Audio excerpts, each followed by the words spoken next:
Olá, bom dia! Nós, alunos do terceiro ano, juntamente com o professor de Biologia Carluccio, fizemos este documentário onde foram realizadas diversas entrevistas com médicos especializados, pacientes, visitas até hospitais de oncologia, com o objetivo de compartilhar com todos vocês este material repleto de conhecimento para que possam entender um pouco mais sobre a doença e tirar também suas dúvidas, entender como a doença age no corpo, quais são os tratamentos utilizados, como o corpo ele vai reagir aos tratamentos. Espero que todos gostem e tenham uma boa sessão. Olá, a gente está aqui hoje com a doutora Edna Beatriz, que ela trabalha na oncologia do Hospital Araújo Jorge. A senhora poderia falar para a gente o que vem a ser oncologia? A oncologia é uma especialidade dentro da medicina que é responsável pelo tratamento do câncer. Dentro da oncologia, a gente tem 3 subespecialidades, que é a radioterapia, a cirurgia oncológica e a oncologia clínica, que é a parte que trata os tumores com remédios, com quimioterapia. E o que vem a ser o câncer? O câncer, ele surge ou ele nasce a partir de alguma mutação que aconteceu em alguma célula do corpo do paciente. Quando ocorrem algumas mutações, pode acontecer do próprio organismo destruir aquela célula alterada e ela não proliferar. Mas algumas vezes o sistema de defesa não consegue destruir essa célula e ela vai proliferar, ou seja, ela vai dividir e vai formar uma massa tumoral. Essa massa tumoral, ela pode ser mais ou menos agressiva, dependendo do tipo do tumor, do tipo de célula que deu origem, mas foi essa mutação inicial que deu origem ao câncer.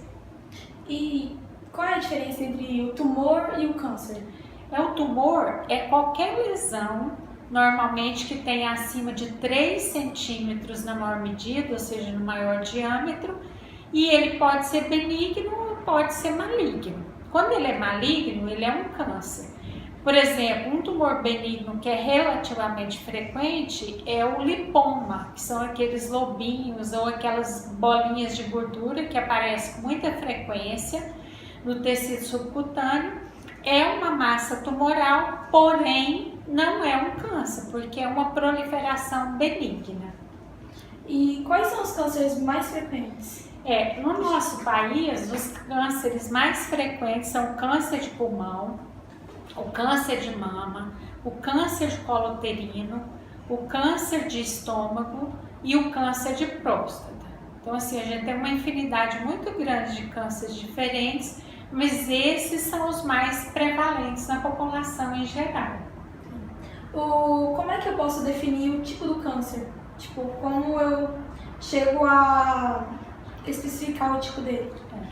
Basicamente, todo o diagnóstico de câncer ele é realizado através de uma biópsia. É necessário que seja realizada uma biópsia, que pode ser por cirurgia ou pode ser por uma punção por agulha.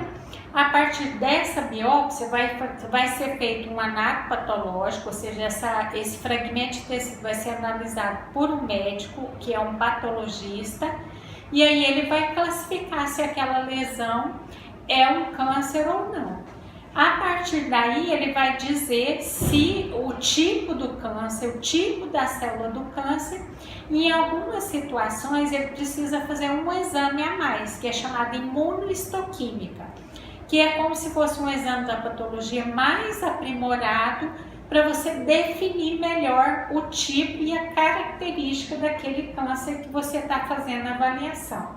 Mas não existe diagnóstico de câncer sem uma biópsia com um exame anatopatológico. E como é que é o tratamento? O tratamento, ele depende de uma série de fatores. Depende da localização da lesão, do tipo do câncer, do estadiamento. Basicamente, a maioria dos cânceres, dos tumores sólidos, eles precisam ou devem ser operados. A partir da cirurgia, aí é feito um estadiamento, ou seja, uma avaliação da extensão da doença, quais os órgãos para quais aquele tumor está comprometendo, E aí você faz uma análise se precisa fazer um tratamento complementar ou não, com a radioterapia e com a quimioterapia. Algumas vezes vai ficar apenas com a cirurgia que vai resolver o problema, outras vezes você tem que complementar com esses outros tratamentos para aumentar a chance de cura do paciente. O tratamento, ele pode influenciar nas atividades normais das pessoas? Pode. Isso varia muito do estadio do câncer que o paciente está sendo tratado, ou seja, se é um câncer mais inicial, se é um tumor mais avançado, e dependendo do tratamento que você vai fazer complementar. Dependendo do tipo de quimioterapia que vai ser utilizado, se ele for um protocolo mais tranquilo, com menos toxicidade, às vezes o paciente consegue manter as atividades dele corriqueiras. Às vezes não, às vezes é um tratamento que tem bastante toxicidade e o paciente não consegue manter as atividades habituais. Sim. O estágio da doença, como é que eu consigo definir ele? O estadio ou estágio, ele é feito é uma complementação de várias avaliações. A cirurgia faz parte do tratamento do estadiamento, porque você vai fazer uma análise ali loco-regional da lesão. E às vezes isso não é suficiente, você vai fazer vários exames de imagem, por exemplo, tomografias, ultrassonografias, exame do esqueleto, que é a cintilografia óssea, ressonância de crânio, às vezes até um exame chamado PET-CT para avaliar a extensão da doença. Claro que assim, esse protocolo de estadiamento, ele varia de tumor para tumor. Cada tumor tem um protocolo que é seguido com aqueles exames padrões que devem ser feitos. E quais são os tipos de quimioterapias que existem? A gente tem vários tipos de quimioterapia. A mais tradicional, mais comum é a quimioterapia que é feita pelo soro, que é a venosa. Mas existem alguns quimioterapias que são feitos em comprimidos, ou seja, quimioterapia oral. Existe a quimioterapia ou um tratamento de remédio, que às vezes é feito com injeção subcutânea, às vezes são injeções intramusculares e às vezes são feitas até quimioterapias dentro do sistema nervoso central ou dentro do tumor. Isso vai variar muito de um tratamento para outro, mas na grande maioria das vezes os medicamentos são feitos por via venosa, ou seja, pelo sangue. Ok. E o que pode-se dizer que a cura, o câncer, tem cura? Todo câncer, ele pode ser curável. Depende principalmente do estadio da doença. Se é uma doença mais ou menos extensa. A grande maioria dos cânceres, se eles forem diagnosticados no estágio inicial, eles são passíveis de serem curados. Agora, a maioria dos tumores sólidos, por exemplo, um câncer de próstata, um câncer de mama, um câncer de esôfago, se eles estão diagnosticados em fase mais tardia, a grande maioria não são curáveis pela medicina com o conhecimento que a gente tem hoje. A gente faz tratamento complementar para aumentar a sobrevida do paciente, mas no estágio mais avançado, a maioria ainda não são curados. Avaliada a resposta ao tratamento. Como é avaliada a resposta ao tratamento? Quando o paciente por exemplo, um câncer de mama localmente avançado, o paciente tem um nódulo grande na mama que não pode ser operado inicialmente. Então você pode fazer uma quimioterapia inicial que chama quimioterapia neoadjuvante. Você faz em torno de 4 a 6 ciclos e depois você faz uma avaliação clínica e faz uma avaliação com mamografia, ressonância de mama. Se o tumor desapareceu na imagem, você considera que ele teve uma resposta clínica completa. Se ele teve uma redução, mas não desapareceu, a gente considera que teve uma resposta parcial. Se ele cresceu, significa que ele não teve resposta nenhuma. Boa tarde, meu nome é Vinícius, estou aqui com meu parceiro Júlio e estamos entrevistando a Aline, que é portadora do câncer linfoma de grandes células B não Hodgkin. E Aline, quais foram os seus primeiros sintomas? Os primeiros sintomas que eu tive foi dores nas costas, no peito e no braço. E isso iniciou mais ou menos em agosto do ano passado. E eu só fui procurar o médico em novembro, porque aumentaram as dores, comecei a ter febre, comecei a tossir e cuspir sangue. Aí foi aonde eu fui procurar o médico. E o primeiro exame que ele me pediu pelos sintomas foi um raio-x e um exame de sangue. E aí eu fiz o procedimento de raio-x, que a suspeita inicial era pneumonia ou tuberculose, por conta dos sintomas que eu estava tendo. E no próprio raio-x já deu para perceber que tinha uma massa na região do tórax. E aí então foi onde ele me pediu para fazer os exames com uma certa urgência, que foi a ressonância. E logo após a ressonância eu tive uma internação. Como teve muita demora no resultado dos exames, eu fiquei um bom prazo sem saber o que se tratava realmente, até descobrir o tamanho e que também era um tumor e que era necessário fazer uma biópsia. Segundo o médico, qual foi o resultado da biópsia? Então, a primeira biópsia ela deu duvidosa. Ela deu uma variação que não deu para saber que tipo de tumor ainda se tratava. Ela deu timoma, variante predominante linfocítica. Então, não sabia qual que era a área realmente afetada. Então, fizeram um novo exame, que foi a imunohistoquímica.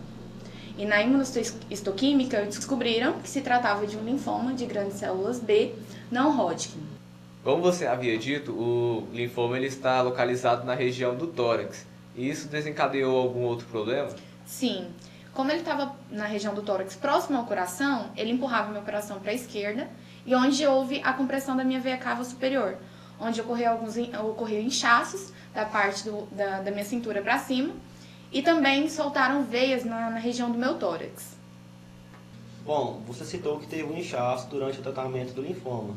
Qual foi sua reação ao perceber essa mudança no seu corpo? Então, essa foi a parte que mais me incomodou, foi a questão desse inchaço, porque eu realmente transformei o meu rosto e todo o meu corpo. Fiquei com o rosto muito inchado, tanto é que as pessoas que me conheciam não me reconheciam quando iam me visitar no hospital. Foi o que realmente mais me incomodou e fiquei com medo do inchaço não sair mais. Porque quando você está nessa situação, você começa... Eu, pelo menos, pesquisava bastante a respeito da situação. E eu ouvia dizer que havia casos que não desinchavam. Igual a questão também dos roxinhos que apareceram aqui, das vezes que estouraram no tórax. Também havia me dito que não ia sair essas manchinhas. Isso me incomodou bastante, que me deixou com bastante medo. Qual foi o método estipulado pelo médico para o tratamento? Então, foram previstas 6 sessões de quimioterapias, feitas de 21 em 21 dias, e ao final das quimioterapias ia ser feita a radiação, que são as rádios que estavam previstas de 15 a 20 rádios.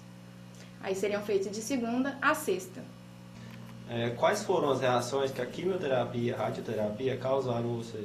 Então, eu só fiz, por enquanto, as quimioterapias. As rádios ainda não iniciei. Os primeiros sintomas de quimioterapia foram mal-estar constante, também a dor de cabeça, tontura, e também ocorreu a questão da queda dos cabelos, que foi na primeira quimioterapia. Essa duração de mal-estar, pra mim, durava mais ou menos uns 10, 15 dias de mal-estar intenso. E depois também acontecia a questão da minha imunidade baixar, que era uma das preocupações da minha médica, que ela baixava muito rápido e bastante. Bom, qual foi sua reação e a de seus familiares ao receber a notícia do câncer? Então, foi um momento de baque. Quando você recebe a notícia que você tem um câncer, um possível câncer, que tudo indica que você sente o chão abrir. E ao passar isso para os meus pais, houve uma certa dificuldade. Eu mesma não consegui dar notícia, tive que pedir para que eles fossem ao hospital e receber a notícia. Então, para eles também foi uma questão muito difícil, porque ninguém está esperando receber uma notícia dessas, ainda mais que na família nunca tinha tido um caso. Então, após essa descoberta, a gente sentou, conversou, e aí a gente decidiu mudar um pouco nossos hábitos, pensar somente positivo. A gente entrou em oração, foi aquela coisa mais familiar, entrou para a parte de um dar apoio para o outro, dar forças e pensar somente positivo. E aí foi mais o apoio da família e também dos amigos, que mandaram muitas mensagens, vinha fazer visitas, e isso que me motivou e que me dá mais forças para lutar cada dia mais e mais e vencer esse câncer. Bom, pessoal, estamos finalizando por aqui. Obrigado, Aline, por nos conceder essa entrevista. Muito obrigado. Bom dia, meu nome é Natália. Meu nome é Jordana, Hoje estamos aqui com o José Maria Muradas. representante da indústria farmacêutica oncológica. Bom dia. Bom dia, Bom dia. tudo bem? Tudo bem? Bom, eu queria que o senhor nos falasse um pouco sobre o câncer em geral. Realmente o câncer surge como resultado de uma série de mutações, né? Então, o câncer não é uma doença muito antiga, relativamente é uma doença nova. No passado as pessoas falavam de câncer e tinham medo de falar essa palavra câncer, né? Então as pessoas morriam, às vezes não sabiam de quê, mas muitas vezes já era o câncer. Mas depois, com as descobertas pela indústria farmacêutica, foi chegando a definição de que a doença é realmente câncer. Cada paciente vai ser tratado de uma maneira. Normalmente o médico tem uma conduta, essa conduta ela é direcionada pela Organização Mundial de Saúde, com o aval do FDA, com o aval da Anvisa. Então isso aí, cada paciente vai ser tratado de uma maneira. Então trata o paciente, não trata a doença em si. Cada paciente vai responder de uma maneira. No câncer de ovário, no câncer de mama, que você perguntou, normalmente os médicos iniciam o tratamento, isso ainda vem sendo feito com antraciclina. A antraciclina foi um precursor do tratamento de câncer, de uma maneira geral. Então, a antraciclina foi foi o pontapé inicial do tratamento do câncer. É uma droga eficaz. Existe a adriamicina, existe a epirubicina, elas popularmente são chamadas de as vermelhinhas. Elas têm uma série de efeitos colaterais e é o terror das pacientes com câncer de mama e câncer de ovário, porque realmente ela causa muitos efeitos colaterais. Então depois surgiram outras drogas mais modernas, como os taxanos. A indústria farmacêutica investe muito nessa área. Então, cada dia, novas drogas são criadas no sentido do tratamento do câncer. Depois surgiram os taxanos, depois surgiram as platinas, e aí surgiu os anticorpos monoclonais. São drogas onde eles agem diretamente no tumor. Por isso que diminui a incidência de efeitos colaterais. Aí entra uma série de fatores para ser utilizado esses anticorpos monoclonais. São HER2 positivos, HER2 negativos, aí cada paciente vai ser tratado de acordo com a taxa hormonal que ele tem existe também os hormônios, no câncer de mama, por exemplo, a progesterona. Existe um inibidor da progesterona que age justamente inibindo o crescimento do tumor, uma vez que regride a progesterona. No caso do homem, seria a testosterona para o câncer de próstata. Então, esse é o diferencial. Então, esses hormônios são muito utilizados hoje, porque é um tratamento mais confortável para o paciente, com menos efeitos colaterais, menos toxicidade. Então, tudo isso pode, mas a tendência hoje, as drogas mais modernas, é justamente fazer com que isso aconteça com menor intensidade. Os laboratórios investem muito nisso para dar uma melhor qualidade de vida para as pacientes de ovário, de mama, e para os homens no tratamento do câncer de próstata. Sobre efeitos colaterais, muitas vezes é uma grande preocupação hoje. Cada dia mais a indústria, como eu falei, a indústria vem investindo nisso, trazendo drogas que venham proporcionar maior qualidade de vida ao paciente. Quanto mais o paciente tiver a qualidade de vida, por exemplo, numa mulher que vai fazer uma quimioterapia em câncer de mama, a grande preocupação por questões de estética, a grande preocupação da mulher é hoje a queda do cabelo, que era muito frequente. Hoje as drogas já vem atuando para diminuir ao máximo essa queda de cabelo. Só que a grande dificuldade é que os medicamentos atuam nas células tumorais, mas também atuam nas células não tumorais. É por isso que o paciente perde cabelo, tem problemas de unha, tem problemas de neuropatia, tem problemas justamente porque as células boas, as células sadias, também estão sendo agredidas. Para desenvolver um determinado produto, a indústria leva, às vezes, 10 anos para desenvolver uma nova droga para tratamento. Então, passa por vários estudos, fase 1, fase 2, fase 3, primeiro em ratos, depois em outros animais, até chegar em humanos, onde precisa um período maior de estudo, são os estudos fase 3, onde aí realmente é liberado para consumo. A gente queria agradecer ao senhor por ter nos dado essa entrevista. Obrigado a vocês. Olá, um bom dia a todos. Estamos aqui com o senhor Josival Queiroz de Oliveira, de 59 anos, e ele vai dizer para a gente um pouco da sua luta contra o câncer. Bom dia a todos, é um prazer estar aqui com vocês e poder relatar a minha vida com relação ao câncer que eu obtive há 7 anos atrás. Eu estava trabalhando, viajando, e de repente fui urinar e comecei a urinar sangue. Passei uns 30 dias desse jeito, não falei nada com minha família, não falei nada porque eu não achava que fosse um problema tão sério quanto o câncer. Eu achei que fosse algum problema mais corriqueiro. Aí eu marquei minha viagem, liguei para minha esposa para ela me pegar no aeroporto, e aí eu peguei e comentei.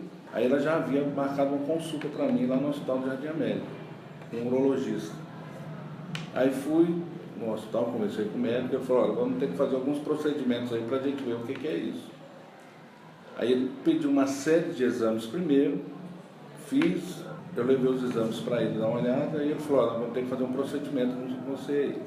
Tá bom.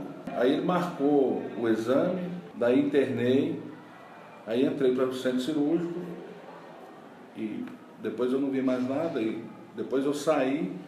Quando eu saí, já fui para a enfermaria, já estava com a bolsa, né? Com a sonda na uretra, a bolsa. Aí passei 3 dias internado, me mandaram para casa com aquela bolsa, tá? E depois das 15 dias eu voltar lá para poder ver como é que estava. Aí eu voltei, aí o sangue já estava urinando, a urina clareando, não estava saindo mais sangue. Daí eles mandaram que eu tirasse a bolsa. Aí fui lá na enfermaria, tirei e mandou voltar no consultório. Aí ele sentou comigo.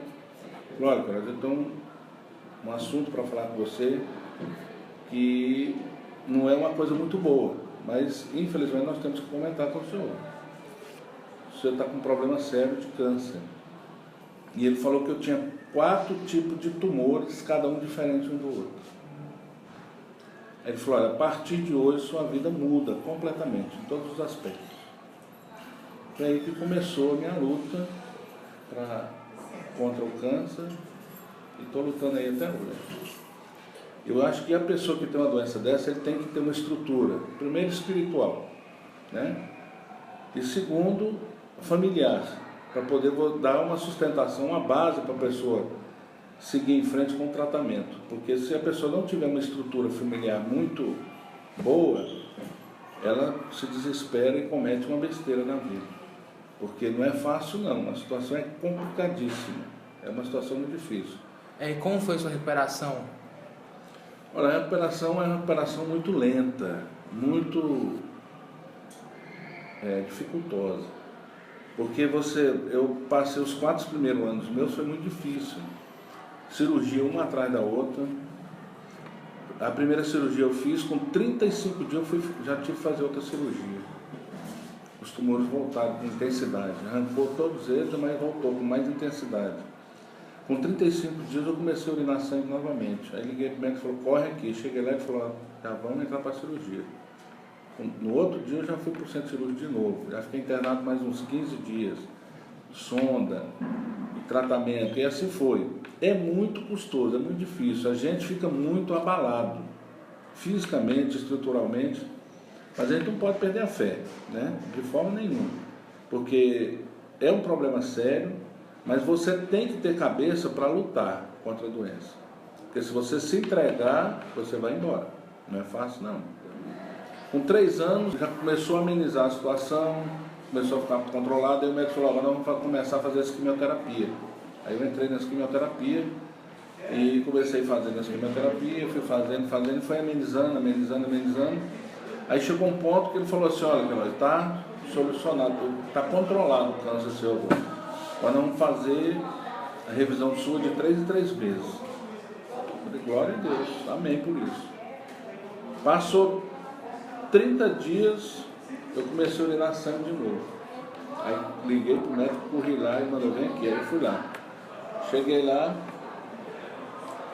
aí ele pediu uma tomografia, eu fiz a tomografia, aí ele me chamou lá na sala dele e falou, Queiroz, infelizmente não tem uma notícia boa para você. Eu falei, o que foi? Ele falou, olha, o seu tumor migrou para o rim direito. O seu rim está todo tomado. Imediatamente eu marquei uma cirurgia para nós tirar o seu rim. Antes que toma conta do seu intestino. Aí naquela semana mesmo, foi na segunda-feira, na quarta-feira eu já entrei para o centro cirúrgico. Aí fiz uma cirurgia, ele falou, olha, a intenção nossa é fazer a esterectomia do rim. Só que pode ser que na cirurgia tenhamos que fazer mais alguma coisa. E só vai ver depois que a gente for mexer. Tá bom. Aí fizemos a cirurgia. Aí eu tirei o rim direito, ureter e uma terça parte da bexiga. Porque já estava tudo tomado no teve jeito. Aí de lá para cá eu fiquei mais em convalescência mais uns 3 meses, fazendo exame toda semana, fazendo exame e tal, tomando remédio. Aí fui melhorando. Ele falou, olha, graças a Deus está controlado agora, vamos manter. Suspendeu as quimioterapias, vamos manter aí, vamos fazendo revisão a cada 3 meses. E assim eu vim fazendo, a cada 3 meses. Aí passou dos 3 meses, aí passamos para os 6 meses, fazendo as revisões. E graças a Deus está controlado. Eu não posso negligenciar, né? Com relação ao problema, porque ele pode aparecer. Depois de 4 anos o médico chegou e falou assim, olha, o seu caso é um milagre. Porque o tipo de câncer com tumor só o paciente mais durou 6 meses. Você já vai para 4 anos. Então, a gente não consegue nem explicar um trem desse, é um milagre. Porque você tinha 4 tumores, cada um de uma família, que é o mais difícil. Então é isso. Encerramos a entrevista com o senhor Josival. Muito obrigado pela participação. Eu que agradeço, precisando. Muito obrigado pela sua contribuição. Ele abençoe. Olá, estamos aqui com o Dr. Everaldo Ruiz e a Júlia. Vamos fazer uma entrevista para o curta-metragem do Colégio Médico. Primeiro, bom dia. Então, meu nome é Everaldo. Eu sou oncologista e hematologista pediátrico. Então, doutor, o que vem a ser a hematologia e a hemoterapia? A hematologia é o ramo, a especialidade médica que mexe com as doenças do sangue, tá certo? Então, doenças do sangue, anemia e outras doenças, são os hematologistas que tratam. A hemoterapia é o tratamento feito com os componentes ou os derivados do sangue. Por exemplo, concentrado de hemácias, concentrado de plaquetas, plasma, que você pode passar para alguns pacientes. E essa é a hemoterapia. Qual a ligação entre a hematologia e a oncologia? A oncologia é uma especialidade e a hematologia é outra. Aonde elas se cruzam? Quando os problemas hematológicos são malignos. São cânceres, neoplasias hematológicas. Então, a oncologia trata de tumores sólidos, por exemplo, tumor de pulmão, tumor de próstata, tumor de mamas. No caso das crianças, tumor de sistema nervoso, tumores nos rins, linfomas. Então, o oncologista. A hematologia cuida de problemas hematológicos que não são malignos, por exemplo, anemia falciforme, tá? A púrpura, que são plaquetas baixas. E trata das leucemias e dos linfomas, que são doenças hematológicas malignas, são cânceres, tá certo?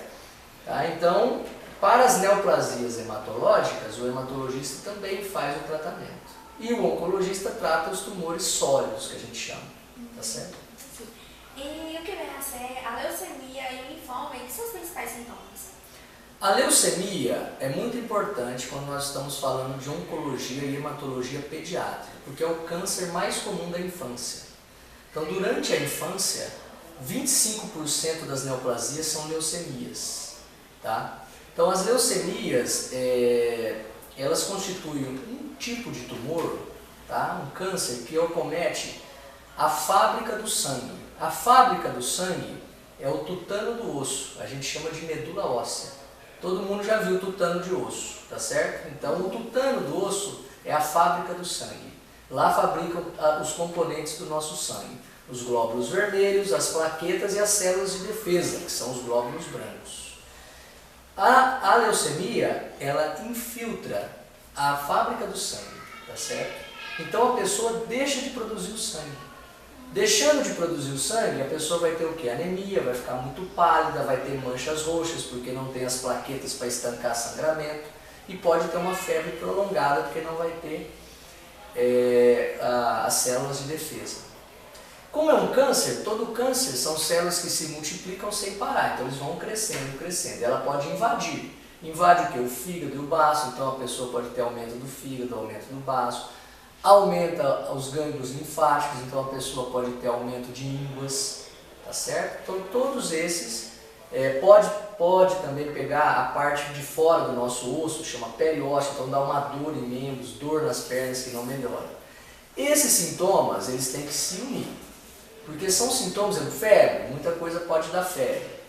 Dor nas pernas, muita coisa pode dar. Mas você vai somando os sintomas e você vai pensar em leucemia, né? Somando todos esses sintomas que eu falei anteriormente, tá certo? Sim. E o que vem a ser o transplante de medula óssea? E como que o transplante é para o doador e para quem está recebendo? E ele tem pode acontecer algum risco quando fizer a transfusão de sangue? O transplante de medula óssea, como eu disse anteriormente, o transplante ele é principalmente usado para as leucemias, tá certo? Então a leucemia, como eu disse, é uma doença que acomete a medula óssea. Então a medula óssea do paciente é doente, tem o câncer, tem a leucemia ali. Na infância, 80% a 90% das crianças se curam só com quimioterapia, só com tratamento quimioterápico, não precisa de transplante. Então, na infância, uma minoria das crianças precisa de transplante. Quando que precisa? Quando a leucemia não responde bem à quimioterapia. Então, a quimioterapia é um nível de tratamento e o transplante é um nível acima. Então, quando não responde bem à quimioterapia, é feito o transplante. Porque o transplante, ele precisa de uma quimioterapia muito alta para você matar todas as células da leucemia, tá certo? Mas você mataria o paciente também, porque ele ficaria muito tempo sem produzir o sangue. Aí você introduz uma medula óssea nova de um doador, tá certo? E aí essa medula nova vai povoar o tutano do osso, e aí essa medula nova do doador que vai passar a produzir o sangue do paciente. Até o tipo sanguíneo muda, passa a ser o tipo sanguíneo do doador.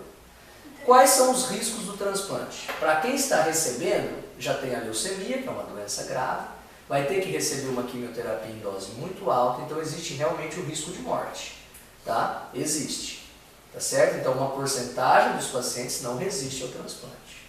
Para o doador não tem nenhum risco. Primeiro ele pode doar o sangue, lá no hemocentro, eles vão fazer a tipagem e vai achar, através da internet, um receptor, alguém que está precisando de transplante compatível.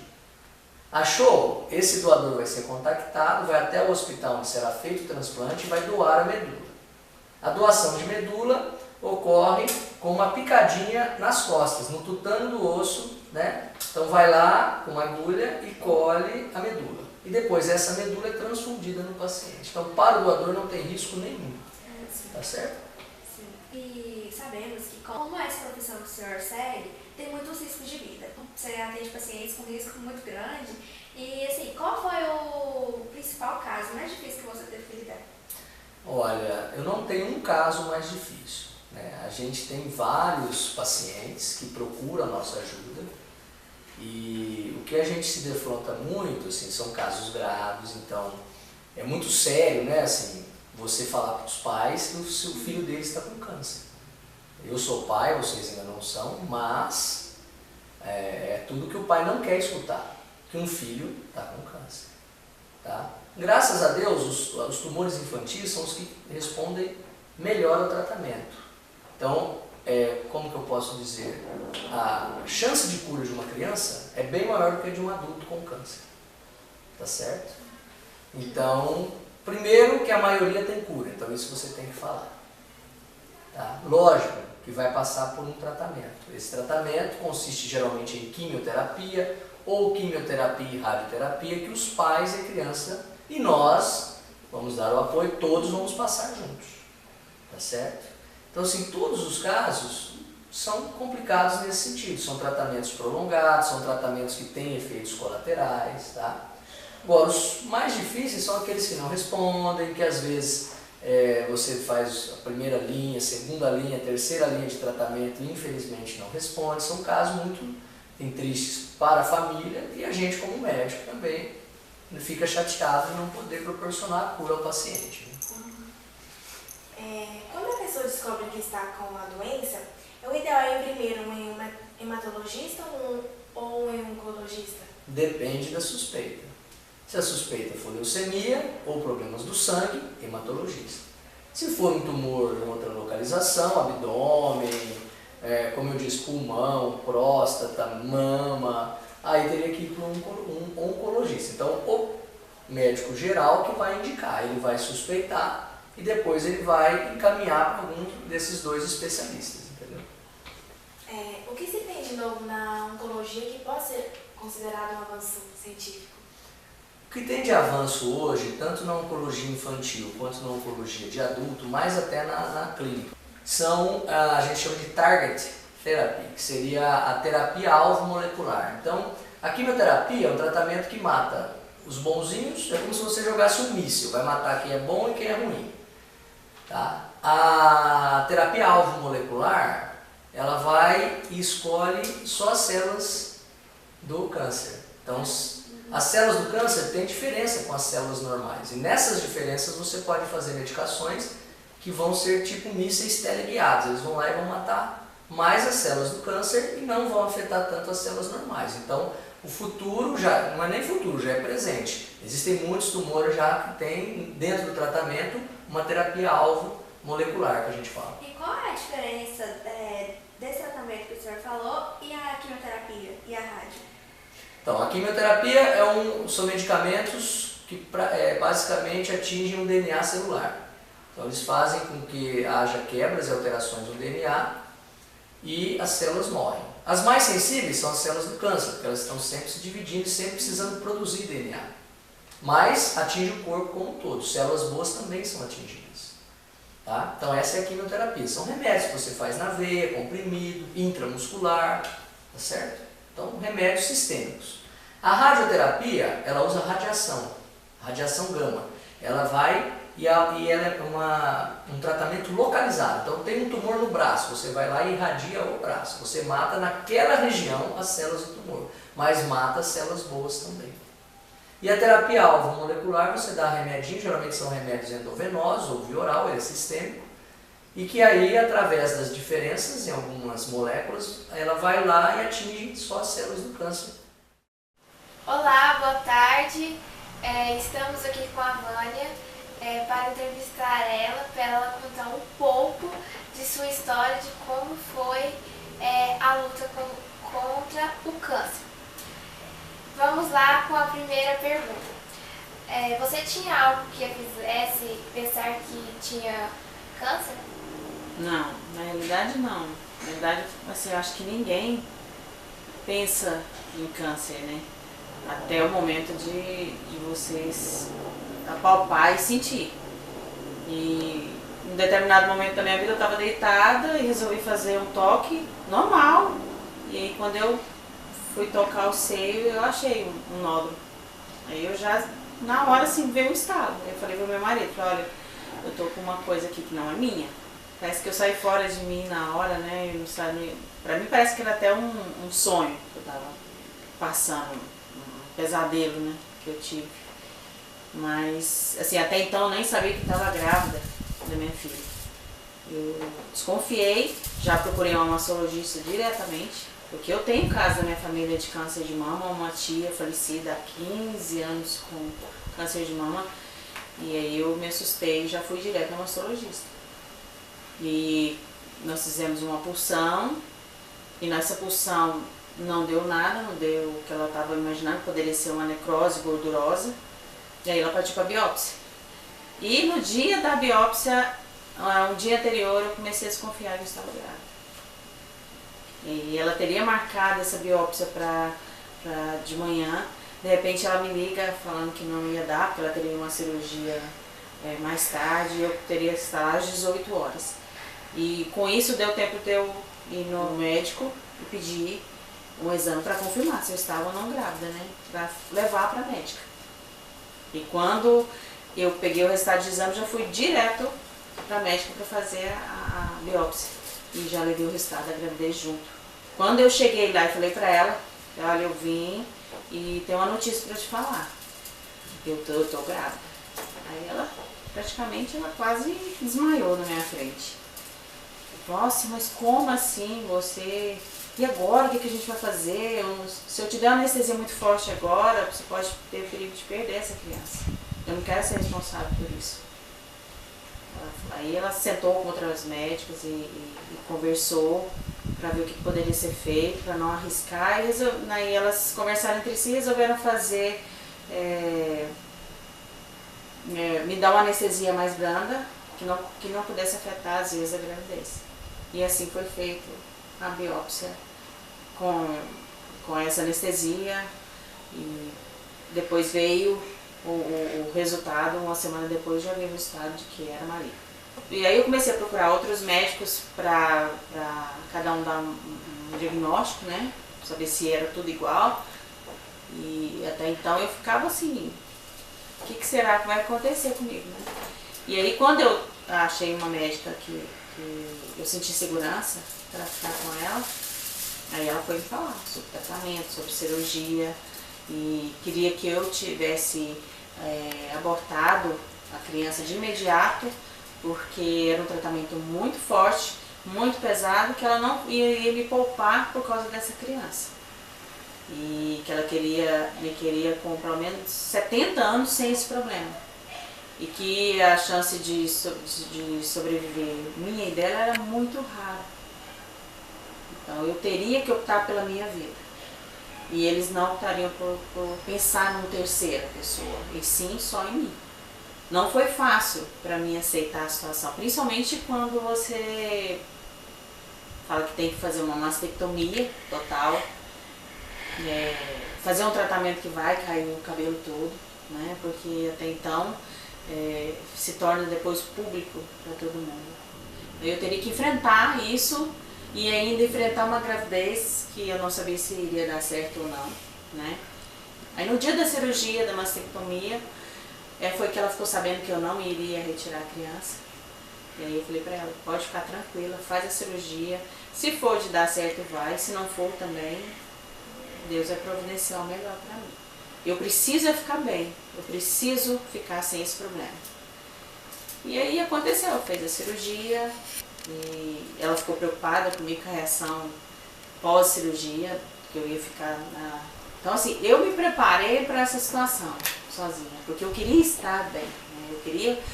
A única coisa que eu falei pra ela, olha, uma certeza eu tenho, dentro do centro cirúrgico, uma certeza eu tenho, que eu vou entrar aqui com um problema, mas que eu vou sair sem ele, eu vou. Ele vai ficar bem aqui.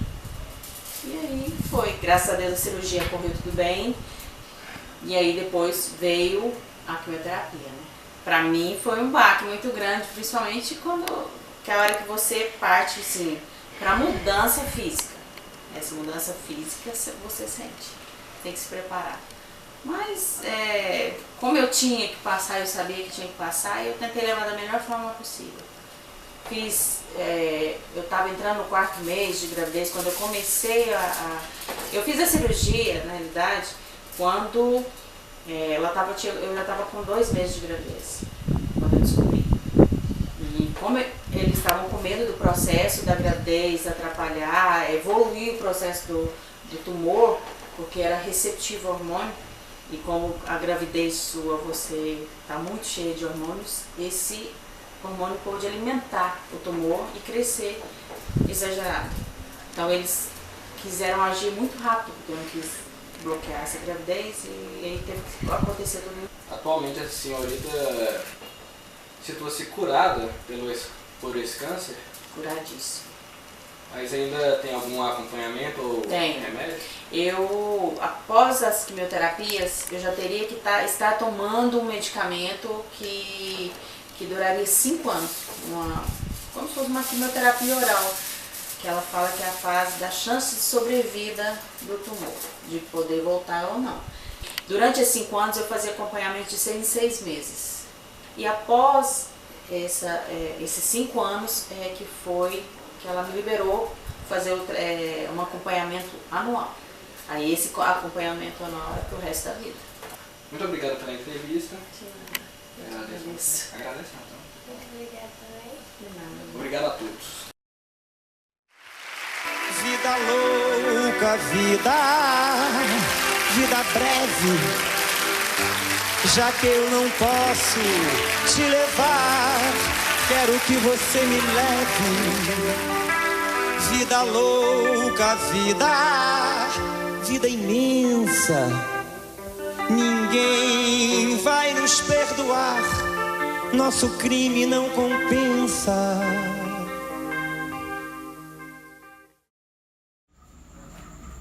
Olá, eu sou o Vitor Abreu, aluno do Colégio Meta, e hoje nós trataremos de um assunto muito importante, o HIV. Nós retrataremos nesse documentário como é a vida dos seus portadores, os soropositivos.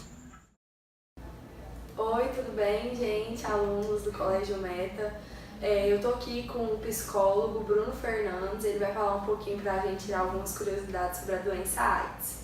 Eu queria saber a primeira pergunta, como é o tratamento psicoterapêutico com as pessoas soropositivas?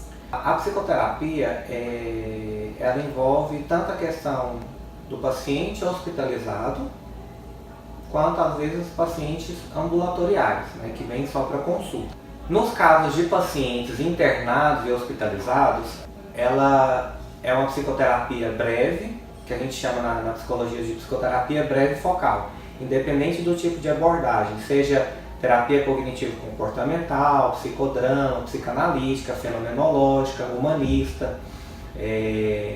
Não tem tanta diferença. Todos os tipos de terapias psicológicas conseguem trabalhar o sofrimento, as reações emocionais e psicológicas dos pacientes.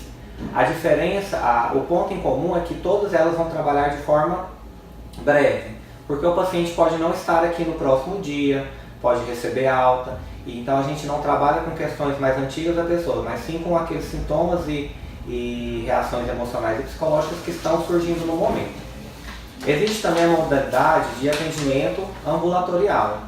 Já são terapias que podem acontecer tanto nos centros especializados, quanto no HDT, no centro de testagem e aconselhamento, quanto nos consultórios particulares. O paciente ele pode ficar à vontade. O foco de qualquer terapia é trabalhar o sofrimento que a pessoa estiver sentindo. Trabalhar já na questão do paciente HIV é muito focado na questão da aceitação. Né? Quanto antes ele conseguir resolver a dificuldade dele em aceitar um tratamento, em aceitar que tem aquela doença, né, melhor vai ser para ele. Então, muitas das vezes o foco pode estar voltado para isso, para aceitação pessoal. Não significa que durante uma terapia a pessoa não possa trazer conflitos passados, as dificuldades passadas dela, porque isso faz parte da vida dela. Quais são os sintomas psicológicos mais atuantes em um organismo de indivíduos infectados por HIV? Existem os sintomas psicológicos, que são a tristeza, a ansiedade, que podem evoluir para casos maiores como depressão, transtornos ansiosos, mas também existem alguns sintomas cognitivos, como perda de memória, de atenção, alguma alteração de linguagem que podem ser causadas ou pelo vírus, diretamente, ou por alguma doença oportunista na época que a pessoa estava com a defesa muito baixa. Que são chamadas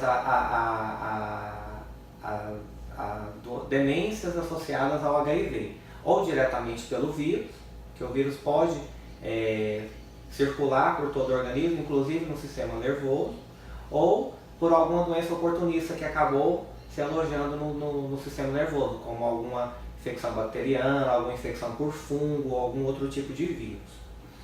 Então, podem existir esses dois tipos de sintomas, psicológicos, mas também sintomas cognitivos. São todos passíveis de tratamento e de acompanhamento também. Como é o acesso a serviços psicológicos às pessoas que vivem com HIV? Certo. O acesso se dá por duas formas. Pessoas internadas com HIV nos hospitais públicos, elas têm esse acesso garantido. A gente tem um serviço de psicologia estruturado aqui, pronto para receber não só os pacientes de HIV, mas a gente sabe que no Hospital de Doenças Tropicais é um serviço que é o carro-chefe, atendimento dos pacientes HIV. Existem também resoluções e leis federais que exigem que as instituições que atendam pacientes com HIV, que elas tenham garantido para os pacientes acesso aos serviços psicológicos. Então existe lei que garante isso para os pacientes que têm HIV, por conta de todo o sofrimento psíquico e estigma que a gente sabe que existe na população que possui o vírus. Tanto para pacientes internados, quanto para pacientes ambulatoriais ou de leito-dia, que são aqueles pacientes que vêm no hospital, às vezes só para tomar um remédio específico que tem que ser feito aqui e ir embora. Então esse acesso é garantido, não só por conta da instituição, mas também por lei federal. A estrutura familiar possui, em geral, a capacidade imprescindível de auxiliar soropositivos em seu tratamento psicoterapêutico? Sim, e essa pergunta ela vale para todo tipo de doença. Existem estudos psicológicos que apontam. Quando a gente tem uma rede social, uma rede familiar, uma rede de apoio firme que realmente nos apoie, nos dê uma assistência, às vezes física, financeira e até mesmo emocional e social, isso facilita muito o acompanhamento em qualquer doença, principalmente nas doenças crônicas, que não tem cura ou que levam um grande tempo para se finalizar o tratamento. No caso dos pacientes que vivem com HIV, o apoio familiar ele tem uma importância muito grande e a gente percebe isso na nossa prática. Quando a família participa corretamente, assim, quando a família apoia o paciente, a gente vê uma motivação maior desse paciente em seguir esse tratamento, porque ele sabe que além de uma equipe, de uma instituição que está aqui para receber ele sabe que lá fora ele não vai estar sozinho para enfrentar essa doença. Ótimo. Obrigada, Bruno, por nos receber e compartilhar um pouquinho do seu conhecimento para a gente. E eu quero agradecer também ao HDT por nos receberem. Obrigado. Estamos aqui para esclarecer algumas dúvidas da AIDS com o Dr. Boaventura Braz de Queiroz sobre a respeito da AIDS e das dúvidas que todos nós temos. Ele é um médico infectologista. Bom, doutor, o que é um médico infectologista? Qual a sua função? O médico infectologista é um profissional que se especializou, fez a residência, de um modo geral, que dura 3 anos, né? Na qual ele vai ter um aprofundamento de doenças infecciosas, tanto no sentido de tratamento, doença infecciosa implica doenças virais, doenças bacterianas, protozoários, né? Todas essas doenças, como fazer um bom diagnóstico, como tratar e como prevenir, né? Então esse profissional é o profissional das doenças infecciosas e parasitárias, e é esse o trabalho que ele desenvolve. As doenças infectos-parasitárias, de um modo geral, em países, principalmente em países de terceiro mundo ou em emergente, são doenças que têm uma íntima relação, na maioria das vezes, com problemas sociais. E isso muitas vezes é o que acaba traçando o perfil desse profissional, que é um profissional que gosta da medicina, mas também gosta de lidar com questões relativas ao social. Certo. A respeito da AIDS, o que é AIDS e como que se... A AIDS é uma doença na qual o paciente foi contaminado por um vírus, e esse vírus tem predileção, ele tem o foco em células do sistema imunitário. No decorrer desse processo de infecção, ele no decorrer de vários anos, nós teremos um paciente que vai gradualmente debilitando seu sistema de defesa. Ele tem um foco em uma célula específica, que é o CD4, que é uma célula de memória do sistema imunológico, e quanto mais essas células vão declinando dentro do organismo, maior a probabilidade desse paciente desenvolver doenças devido à imunidade deprimida. O senhor sabe de onde deu a origem dela? A origem da AIDS, ou os primeiros casos relacionados ao HIV, é exatamente na África. Né? É uma doença, é um vírus que apareceu na África, foi gradualmente acometendo vários pacientes e posteriormente houve, por viagens de pessoas como turista ou não na África, principalmente por volta da década de 60, 70, esses pacientes foram trazendo vieram para o Ocidente já contaminados, tanto na Europa quanto nos Estados Unidos, né? E depois disseminou para o mundo inteiro. Por isso hoje é uma doença considerada pandêmica, ou seja, ela está presente em mais de 2 continentes. Hoje nós temos por volta de 38 milhões de pessoas contaminadas com o HIV. Muito alto. Muito alto. Bom, o que seria uma janela imunológica e quanto tempo ela pode durar? A janela imunológica, ela representa o período em que a pessoa acabou de se contaminar e esse intervalo até começar a ter os primeiros exames positivos, ou seja, os marcadores que determinam que aquela pessoa está com HIV tornam-se positivos. Isso, de um modo geral, é um intervalo em torno de 30 a 40 dias que vai se fazer essa janela imunológica. Então, quais são os sintomas da AIDS e as fases dela? Certo. Bem, quando a gente fala em sintomas da AIDS, nós temos primeiro que deixar 2 momentos diferentes. Você tem uma síndrome retroviral aguda, que é o momento que a pessoa acabou de se infectar e depois daquela dita janela imunológica, ele pode ou não ter a manifestação de uma doença viral aguda, que é a síndrome retroviral aguda. Essa síndrome, ela se manifesta como uma doença viral qualquer: febre, dor de garganta, inflamação na garganta, nódulos debaixo adenomegalias cervicais, axilares, né, podendo ou não ter aumento de baço, fígado, né? Então esses sintomas podem aparecer logo após a infecção. De um modo geral, o nosso organismo tem uma capacidade de se defender desse vírus, que não é total, mas é parcial. Qual a sua opinião dos portadores usar bebida alcoólica?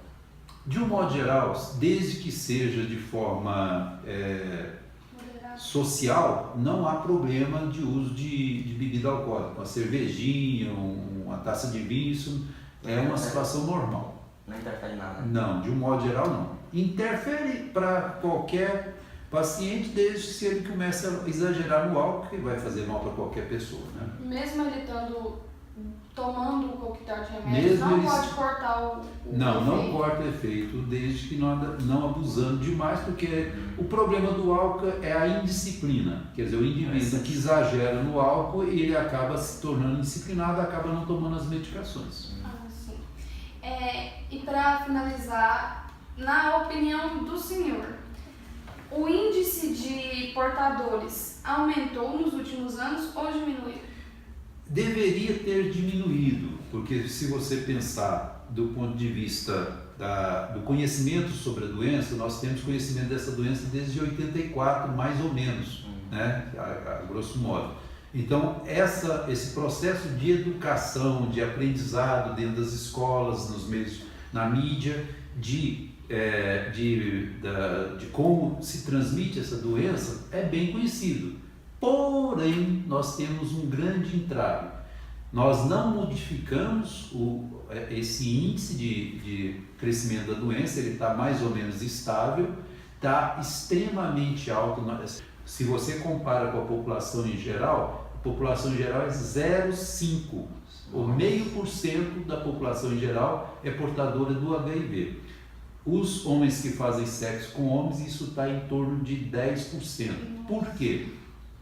Primeiro, a faixa etária não modificou ao longo desses anos. A faixa etária de maior risco é exatamente a faixa etária dos 16 aos 30 anos, ou 35, vamos assim dizer, que é exatamente a faixa etária onde as pessoas estão descobrindo o sexo e, infelizmente, não fazem sexo seguro.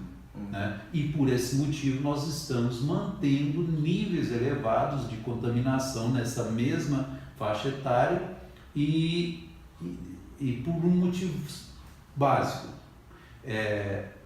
hábito, ou seja, um costume, uma cultura. Ou a gente dá esse salto, ou nós vamos manter, apesar de todo o conhecimento, de todas as informações, nós vamos manter essa transmissão. Bom, nós esclarecemos algumas dúvidas aqui com o Dr. Boaventura e a gente queria agradecer ao senhor por ter dedicado um pouco do seu tempo a nós e ter tirado essas dúvidas pra gente repassar aos nossos colegas. Eu que pessoalmente agradeço essa oportunidade, porque eu enxergo, eu sempre pensei isso lá atrás, hoje a mídia virou uma coisa com muito mais facilidade. Nós estamos aqui com um aluno do colégio fazendo a filmagem, quer dizer, quando que há 20 anos atrás a gente poderia trabalhar com isso e o valor que isso tem do ponto de vista de informação e formação das pessoas. Eu acho que isso é fundamental, né? E estarei sempre à disposição na medida que me for solicitado. Ok, muito obrigado, doutor. Obrigado, doutor. Obrigado. Bom dia. Galera, a gente está aqui no Centro de Apoio ao Doente de AIDS, CADA, e esse aqui é o coordenador da instituição, o Tocha. A gente estava querendo conhecer melhor a estrutura do ambiente. Você poderia mostrar para nós? Então vamos lá.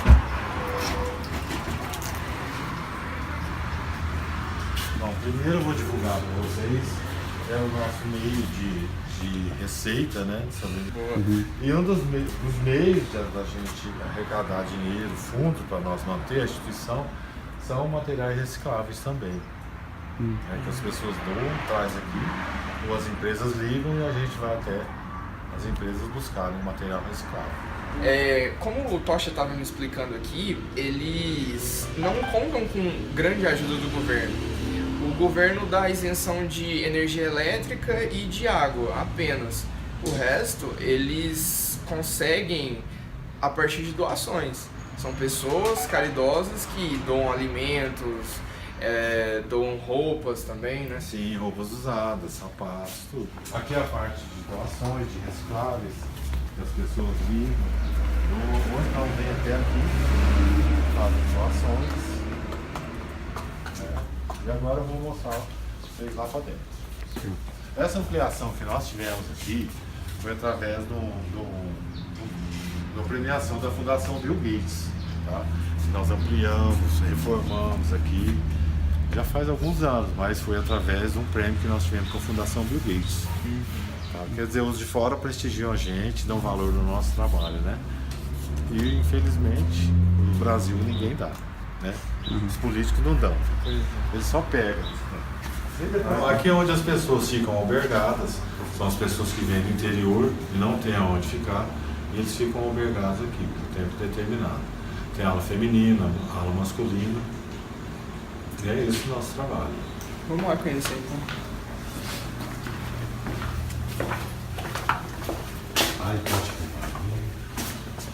Aqui são os quartos? Sim, isso. Nós temos 18 leitos, né?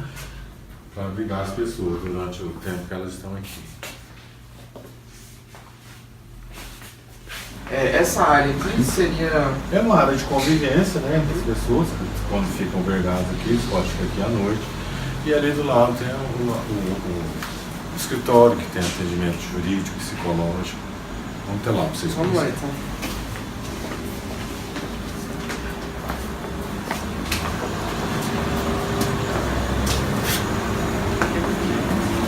É aqui que eles têm, né? É o que nós temos, é isso. Só de a intenção de ajudar uma pessoa, o importante não é o trabalho. É verdade, Então, prazer, meu nome é Rafaela, a gente está aqui na instituição CADA e eu vou fazer algumas perguntas para o diretor Tocha. Então, quando e por quem foi fundada a instituição CADA? Bom, o CADA foi fundado em 1993. Foi uma mãe que perdeu um filho e ela fazia um trabalho voluntário no HDT. Aí juntou-se um número de pessoas e fundaram o CADA. A pessoa que doou essa casa, na época, ele tinha HIV. E ele foi muito discriminado pela família, a família não recebeu, não atendeu ele. Aí ele doou essa casa para ser um albergue para as pessoas. Como e quando se tornou diretor do CADA? Eu estou aqui desde a fundação do CADA. Eu sou coordenador. Tá? A presidente é outra pessoa, mas quem responde pela casa sou eu. Eu estou aqui desde a fundação e que eu estou aqui na direção como coordenador já tem uns 20 anos. Bastante tempo. Qual o número aproximadamente de pessoas que são apoiadas pelo CADA atualmente? Bom, aí depende das pessoas que ficam internadas aqui, que ficam albergadas, é na faixa de 100 a 120 pessoas por mês. Agora, pessoas que são assistidas pelo CADA são as pessoas que necessitam de cesta básica. Nós temos uma relação de 180 famílias, mas nós não podemos atender a todos. No final do ano, em dezembro, todo ano a gente atende a todos, dá cesta básica para todo mundo. Mas durante o ano a gente consegue atender a 50, 60 famílias. Porque nós não temos verba para isso, específica para isso. Então a gente, dependendo de doação, e doação é complicado, né? Tem mês que tem, tem mês que não tem. Então depende da boa vontade das pessoas. Qual a média da faixa etária de pacientes que são soropositivos e possuem suporte de instituição? Olha, aqui fica criança, família, adolescente, não tem uma faixa etária. De criança até pessoa na terceira idade. Que também hoje é um grande número de pessoas contaminadas. Como diretor do CADA, qual o objetivo principal em relação aos pacientes? O objetivo é dar um padrão de vida melhor para as pessoas. Né? Apoio, ajuda. Apoio, carinho, dá o que as famílias não dão. Porque as pessoas contaminadas com HIV, infelizmente, são muito discriminadas. O preconceito é muito grande ainda. Então a gente está aqui para dar o contrário, que as pessoas não dão. A gente dá apoio, uma alimentação digna, uma sobrevida melhor. De que maneira auxiliam os portadores de HIV?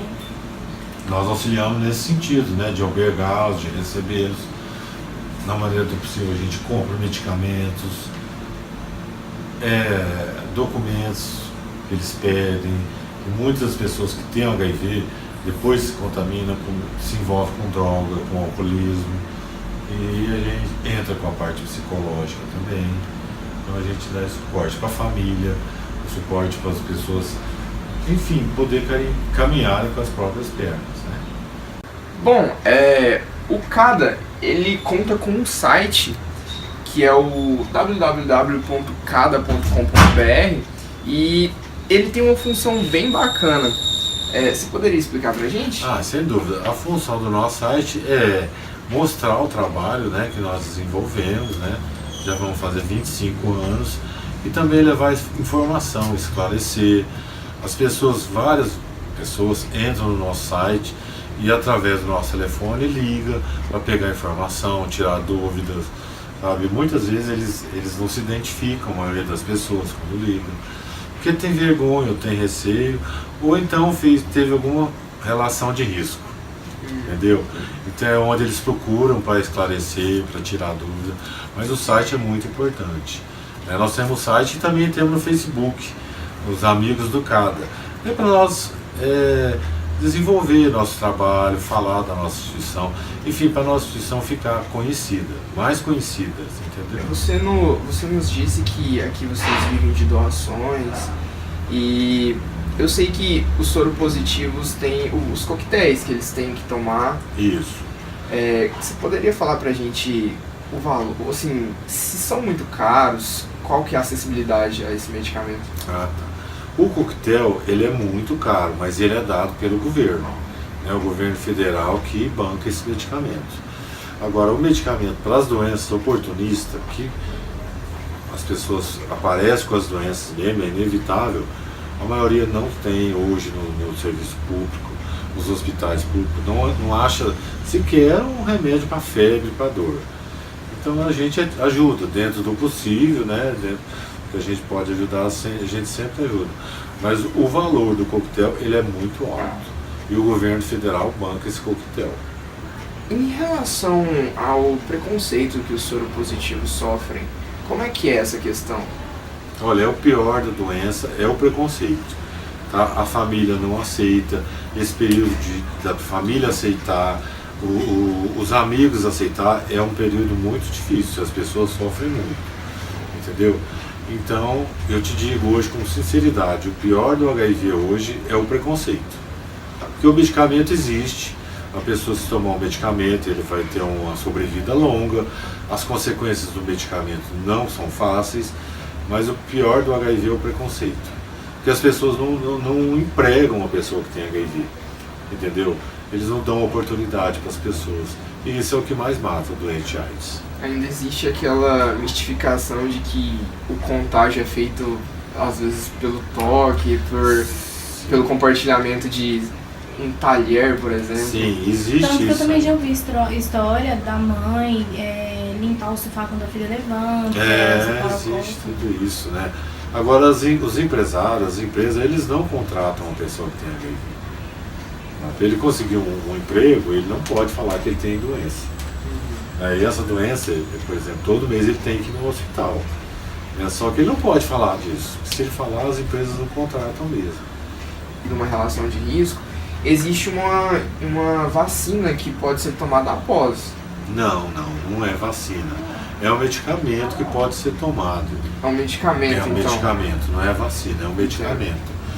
Mas isso, ele é feito em hospitais, né? Nos hospitais públicos. Diminui a chance de contágio? Diminui a chance, sim, sem dúvida. É quando existe uma relação que teve, por exemplo, a camisinha estourou. Então, o que fazer para prevenir? Se a pessoa sabe que está tendo uma relação com uma pessoa que tem HIV, é fazer o tratamento nos hospitais mesmo, antirretroviral. Você, como coordenador da instituição, sei que deve ser muito trabalho, né? Assim, trabalho voluntário e deve ser bastante cansativo, deve ter seus altos e baixos. Mas você poderia falar pra gente qual a parte mais gratificante da tarefa que o senhor faz? Poder ajudar o próximo, acho que se fazer algo por alguém é muito importante, né? E eu fui convidado há 22 anos para vir para cá e vim, e eu gostei do que eu faço, eu gosto do que eu faço. Graças a Deus eu sou muito feliz com o que eu faço.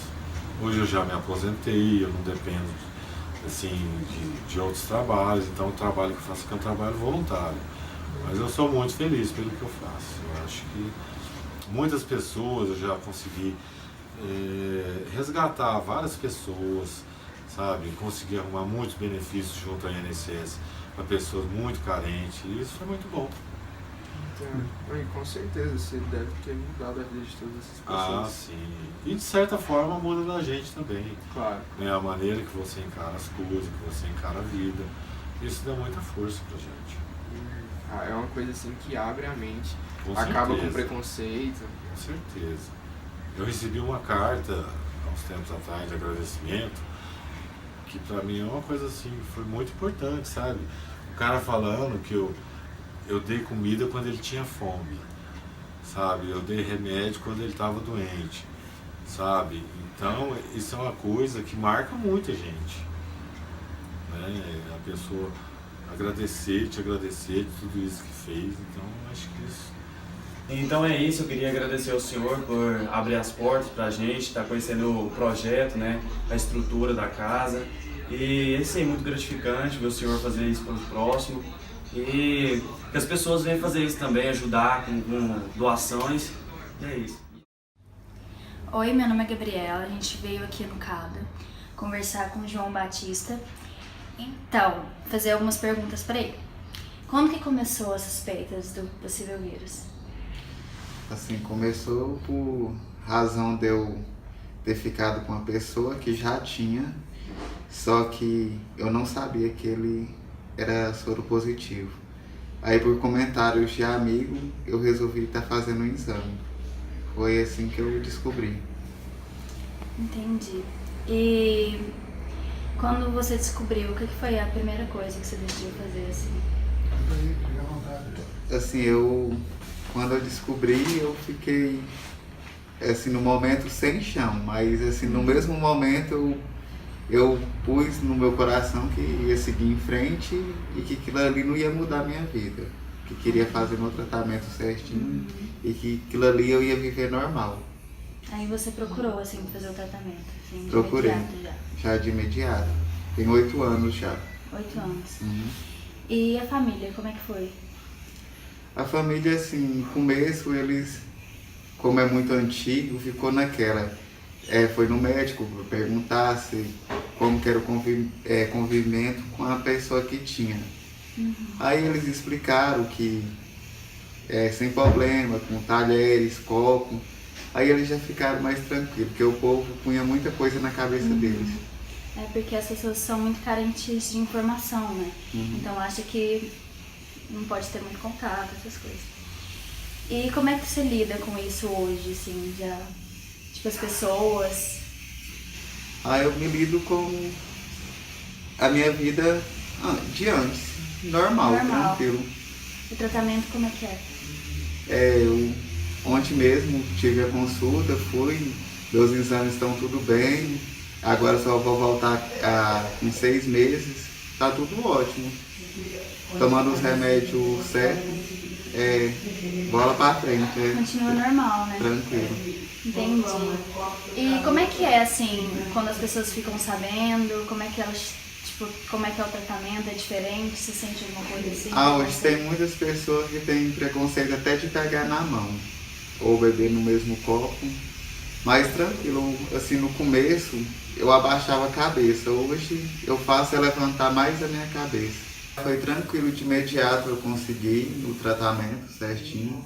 Aí como eu estava morando no interior, eu vinha de 30 em 30 dias pegar o medicamento e tá acompanhando, mas foi tranquilo.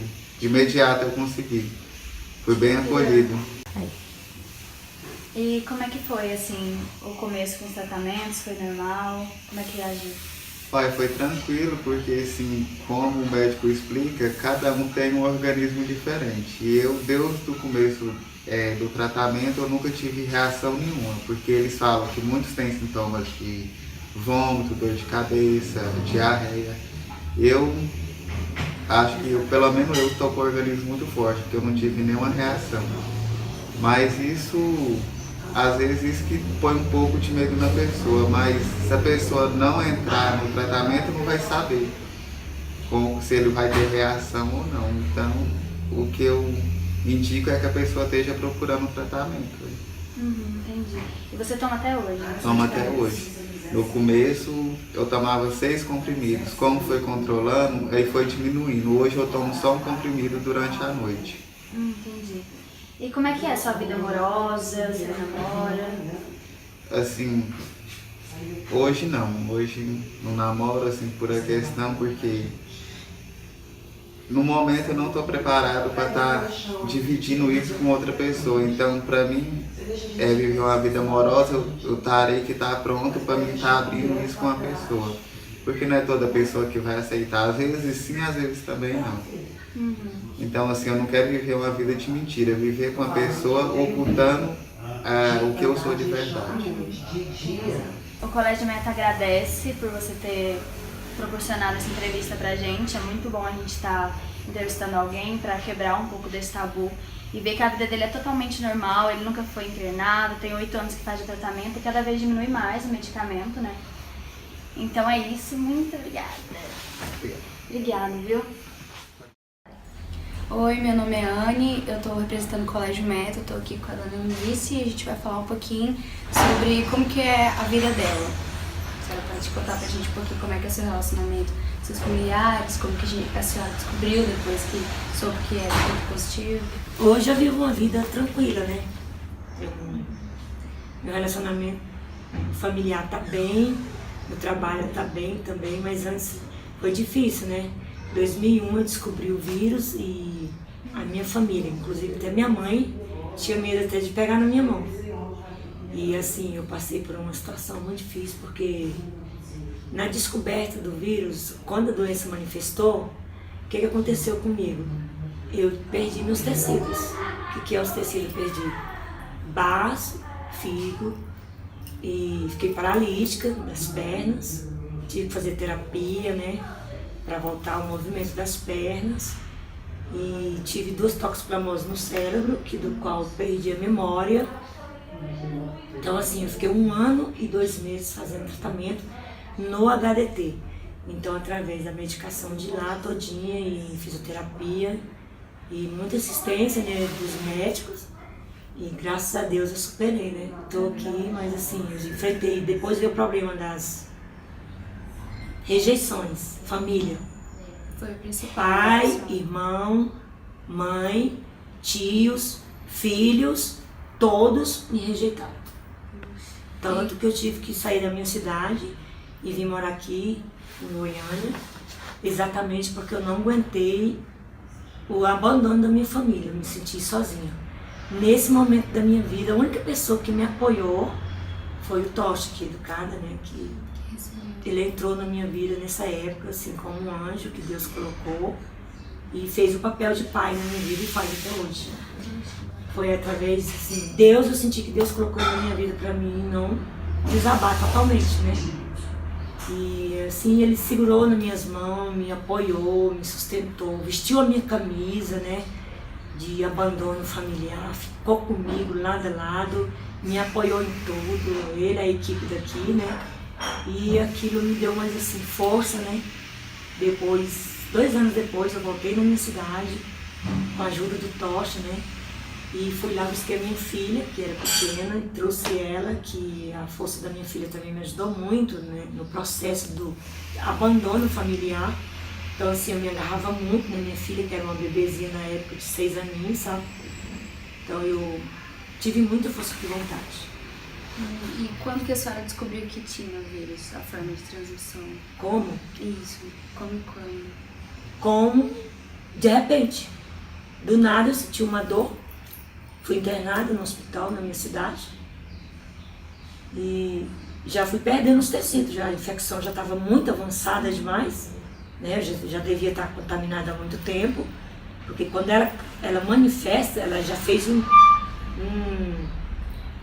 grau de infecção já está muito alto. Quando ela chega a derrubar a pessoa, ao ponto dela ficar toda infeccionada, ou é óbito, ou ela vai ficar muito tempo no hospital se recuperando, né? Foi o meu caso, né? Graças a Deus que graças a Deus eu não cheguei a óbito, mas passei por vários processos, como qual processo de estupro, tive toxoplasmose, paralisou as pernas, tive a perda dos tecidos, que foram baço, rim, a infecção foi muito grande.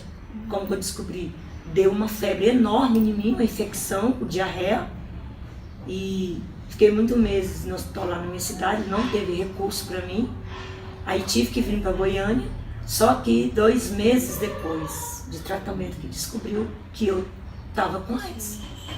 Fizeram o teste e deu positivo, né? Então assim, mas aí eu já estava muito doente, né? Muito infeccionada. Deu vários tipos de oportunistas. Quais os oportunistas? Paralisia nas pernas, que nem eu já comentei que é infecção. Nessa parte aqui eu generalizou tudo, perdi tudo. Febre muito alta, doença na pele, eu fiquei com a pele toda leprosa, muito leprosa mesmo, leprosa de sangrar os lençóis da cama. Senti que eu tive uma lepra, com uma febre muito alta, sabe? Por isso eu demorei muito tempo no HDT, né? 1 ano e pouco de tratamento, porque foi muitas oportunistas, muitas infecções. Deu, inclusive, eu tive uma infecção na língua, que essa eu jamais posso esquecer, a superação disso. Que eu colocava esse dedinho assim na minha língua e entrava quase todo. Eu falava, meu Deus, será que eu vou perder a minha língua? Então aquilo lá me deixou muito chocada, porque era uma infecção muito grande. E assim, ela não... A medicação em cima, e ela não regenerava, você entende? Ela não queria assim, morrer. A infecção não queria morrer. O médico passava os melhores medicamentos, tudo, mas ela não queria cicatrizar. Então demorou muito essa cicatrização da minha língua. Foi um corte que, graças a Deus, fechou, né? E isso deixou eu muito tempo abalada, meu emocional também. Porque eu tinha muito medo de perder minha língua, né? Psicológico, principalmente. Meu psicológico ficou totalmente abalado, né? Então eu já estava com aqueles outros problemas, mais essa infecção na língua, que da qual não deixava me alimentar, nem falar, que lá me deixava muito triste, né? Mas graças a Deus, nós temos aí o HDT, que é uma referência no estado do Brasil, do Goiás todo, né? Que nós temos a medicação gratuita, graças a Deus por isso. Que eu costumo te falar, esses são os meus coquetéis, né? As pessoas chamam isso aqui de coquetéis. Então assim, eu também chamava. Só que agora eu tenho um novo nome para essa medicação. Essa aqui são os medicamentos do vírus da AIDS, né? Então hoje, para mim, ele já não é mais coquetel. Por que que não é coquetel? Para mim. Porque eu vejo que durante 16 anos de tratamento, eu tive várias recaídas. Como que eu recaio? Se eu parar esse coquetel aqui 2 meses sem tomar, é o prazo suficiente de eu ficar toda infeccionada ao ponto de eu morrer. Vem um oportunista em mim, uma doença tão grave que talvez nem os médicos vão conseguir controlar mais. Então a senhora controla através desses medicamentos, né? Exato. Então, por que que hoje eu dei um nome para esses remédios? Hoje eu dei um novo nome para eles agora, esse ano de 2017. Aqui está a minha vida. Chegou a hora de eu tomar, vou beber a minha vida. Por que que é a minha vida? Abaixo de Deus. Porque sem esses remédios eu não tenho vida. Depende deles. Eu dependo deles para mim viver assim, linda, maravilhosa, trabalhando, feliz, tranquila, abençoada, sem nenhuma doença. É bom, né, a gente mostrar que... Então, ele é a minha vida. Por isso que agora eu troquei o nome, agora é vida. Chegou a hora de tomar o remédio, vou beber a vida. Porque abaixo de Deus é ele que me dá vida. Saúde, né? É bom a gente mostrar que, mesmo possuindo vírus, a gente pode ter uma vida normal, né? Através dos medicamentos, controlando. A senhora é prova viva disso, né? Como é que tá hoje a situação? Trabalhando, tem filhos? Hoje eu tenho uma vida normal, graças a Deus. Aparentemente normal. Porque se eu continuar com esse medicamento certinho, sem falhar nenhum dia, eu tenho uma vida super saudável, igual você, qualquer outro. Eu não tenho nenhuma doença, nenhuma infecção, nenhuma recaída, né? Todas as pessoas que têm HIV, eles são sensíveis, são emotivos, choram muito. Por quê? Porque esse medicamento, ele é bom para o vírus, ele neutraliza, paralisa meus vírus, paralisa. Mas, porém, eles causam um problema no meu cérebro, qual eu tenho que tomar uma outra medicação para mim dormir. Então ele vai deixar eu sensível, ele vai deixar eu emotiva, fácil para chorar, mas não é por causa disso que eu vou parar de tomar eles, né? Então, hoje eu vivo uma vida normal. Hoje eu trabalho, graças a Deus. E relacionamento amoroso, sabe? Tenho meu esposo, né, que é um homem que eu amo muito, nós já ficamos juntos depois da descoberta do vírus da AIDS, ele não é HIV até hoje, graças a Deus. Então, assim, ele me apoia, fica do meu lado, me entende quando às vezes eu tenho alguma recaída, eu tenho algum problema de saúde, ele me leva no médico, está comigo, me apoia em tudo. É um parceiro, né? Que bom. E esse preconceito familiar, ele foi quebrado depois que a senhora viu que é possível ter uma vida normal? Não acaba o preconceito, infelizmente. Aí não tem como. Ele sempre está conosco, sempre nos depara com alguém que vai nos rejeitar, que vai ficar com nojo, que vai falar pro outro. Nunca nós vamos levar uma vida normal no meio da sociedade sem o preconceito. Sempre nós vamos debater com esse tipo de pessoa, com essa situação, porque as pessoas não têm a cabeça aberta o que é AIDS, como que eu vou contrair AIDS dessa pessoa. Então elas sempre tem alguém mal resolvida nessa situação, mal instruída, assim. Acha que se tocar em mim, eu não vou abraçar ela porque ela tem AIDS, vai passar pra mim. E não é assim, nós sabemos disso. Verdade. Tá certo, muito obrigada. Nós, Colégio Meta, agradecemos a sua participação. E é isso, obrigada. Eu que agradeço. A senhora gostaria de deixar alguma mensagem para as pessoas agora no momento? Sim, eu gostaria de dizer algo muito importante. Que as pessoas, quando eles estão lá no pega-pega, no vamos, eles esquecem do principal, que é usar o preservativo. Aí fala, não, vamos, só uma vez, não façam isso. Se protejam com o preservativo, porque a AIDS ela é irreversível. Contaminou, acabou. Até agora nós não temos cura. Então, acima de tudo, Deus, mas assim, nós podemos fazer a nossa parte usando o preservativo. E que a sociedade se cuide com isso, use camisinha, porque é a única que ainda impede ainda de nos contaminar com o vírus da AIDS.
My whole life just to feel that 1,000 places everywhere I go.